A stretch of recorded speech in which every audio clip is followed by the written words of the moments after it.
And this is a hot topic. This, I think, is probably one of your most common questions you get is, what about runoff? A lot of folks that are using these salt-based fertilizers and their nutrients, when they're hand watering, they're doing some form of runoff, whether it be 10%, 15%, whatever. Every time they're watering in, they're getting some sort of runoff, and then they're disposing of that runoff in order to prevent salt buildup. Now, with this system, for example, the WIC system, you don't have the ability to get any runoff at all. Talk to us about runoff. Is it an issue with these systems or not? Yeah, so again, our system and other sub-irrigated systems, passive ones, there is no runoff. These are zero waste systems.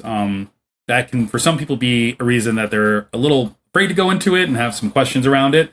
For others, it brings them to the system. They're looking for something that has zero waste. They don't want to deal with runoff. This might be a little more slightly commercial situations, less to the hobby grower, but you definitely use a lot less water, and upwards of, compared to conventional methods of irrigation, compared to like AutoPot. We've done our own studies on this, and upwards of 50%, water saved at times because of there being zero waste. But because of that, a lot of growers learn, when it comes to runoff, this is how we're testing our plants to see how they're doing. We're testing the runoff.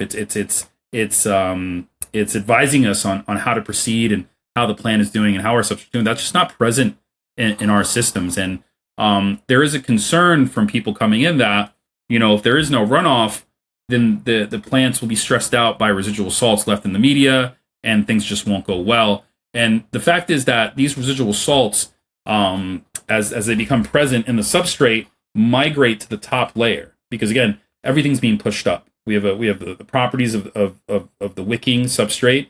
We have the capillary action of the plant feeding, and the residual salts are all drawn to the top of the pot. So we'll see with a lot of synthetic fertilizers, as you use it in the system, you'll see a white crispiness form at the top of your AutoPots, and you can see this in other sub-irrigated planters as well if you're using a lot of mineral salt-based fertilizers. That's just those residual salts coming up. And because it's a bottom-feeding system, the plant has no access to those residual salts in the top layer. So it's not a toxic environment for the plants. The media is clearing itself out in this situation. It's remaining at a steady moisture content, and salt concentration really doesn't spike. It remains constant in your substrate. So it's just, again, a little bit different. And our considerations when you're using the system are less towards testing runoff and more towards keeping your tank stable and at the right EC and watching your plants.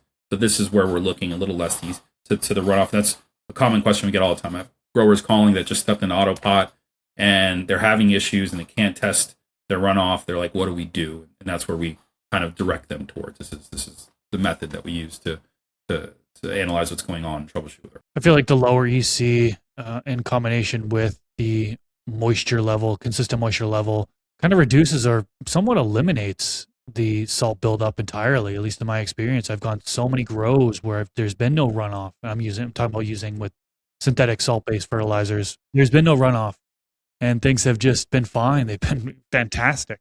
It's pretty easy as long as you keep it low. But I'll tell you, this is the number one mistake I see made by experienced growers going into the AutoPot system. And it's usually, I have people reach out to us all the time. I have these deficiencies. I have no idea why. And it's generally almost all of them are derived from overfeeding. And it's just because you've been growing so long, whatever crops they might be or whatever you're doing, you've always fed a certain way, and you just bring that right into the system, and it's going to show some immediate problems until you make that adjustment down, which, by the way, saves you money on fertilizer. So it's a good adjustment. Yeah. This clip is brought to you by VivoSun. Use discount code MrGrow15 to save on any of their gardening products. Go to the full episode by clicking the outro card here, or click the link in the description section below. Catch you in the next video.